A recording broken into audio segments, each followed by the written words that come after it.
Maandamano haya, hii ilikuwa sio maandamano, ilikuwa ni procession. Watu wanakwenda kupresent memorandum kwa county commission kuhusiana na bei za juu za vyakula katika nchi yetu. Polisi wakatumia mamlaka yao vibaya, wakatimua wananchi ambao walikuwa wanafuatana kwa amani kwenda kupeleka memorandum.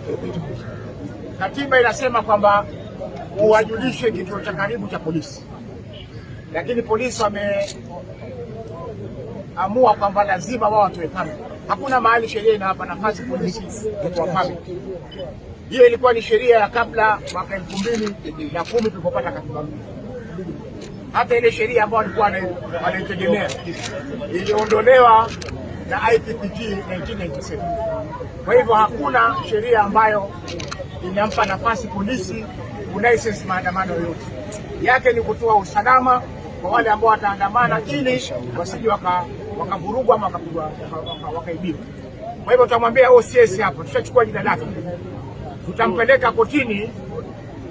Bore tutampeleka kotini aje ajibu ni kwa sababu gani alitimua maandamano ambayo yalikuwa ya amani. Na muhuri tutayarisha makaratasi, mimi Jumatatu nitakwenda mwenyewe kotini kuyapeleka ili tuweze kuhakikisha kwamba jambo kama hili halirudiwi tena Mombasa.